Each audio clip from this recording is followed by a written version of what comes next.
Hi friends, कसे आहात तुम्ही? Welcome to my channel. मी तुमच्यासाठी आज एक नवीन रेसिपी घेऊन आलेली आहे आणि आज माझे पप्पा कुक करणार आहे. ते पण छान असं सुंदर वातावरण आहे, बाहेर पाऊस पडतोय छान असं. तर आज माझे पप्पा दाल फ्राय बनवणार आहे, ते पण कैरीची दाल फ्राय. तर चला आपण बघूया आणि त्यांना थोडीशी मदत करूया आणि कसे होते ते तुम्ही मला सांगा.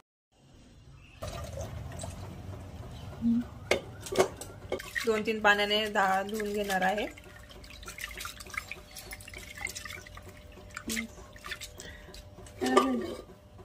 आणि पाणी असं आपण गाळून घेणार आहे. घाण पाणी असं ते निघून जातं. डाळ अशी धुवून झालेली आहे आपली. आता डाळ आपण शिजत टाकणार आहे. सुरी घ्यायची, नंतर 4 कांदे घ्यायचे, त्याला सोलून घ्यायचं आणि बारीक चिरून घ्यायचं. कांद्याला बारीक असं चिरायचं, कापून घ्यायचं कांदा बारीक. त्यांना चांगलं धुवून घेतलं, नंतर बारीक बारीक चिप्स केले. टमाटर स्वच्छ पाण्याने धुवून घ्यायचे. धुवून नंतर त्याला असं बारीक चिरून घेतलंय.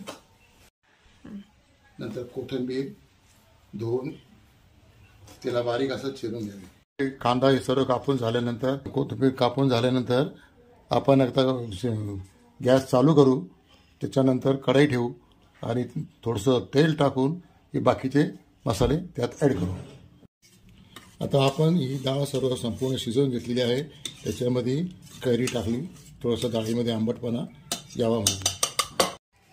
छोट्या ह्याच्यात डाळ टाकून घेतली,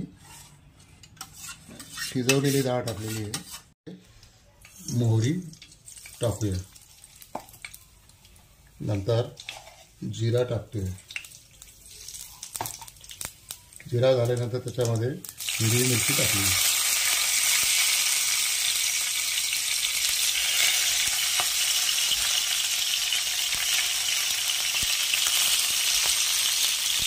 असा सुंदर तडतड असा आवाज येऊ द्या.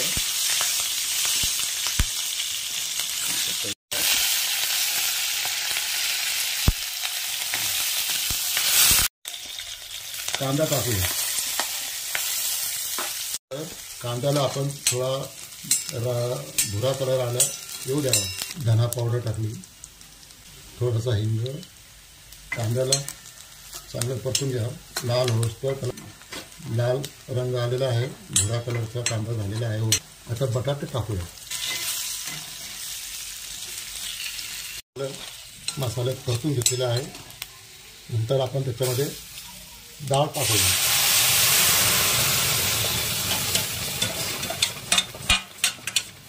याच्यामध्ये आपण मीठ टाकूया. तर त्याच्यात टाकूया.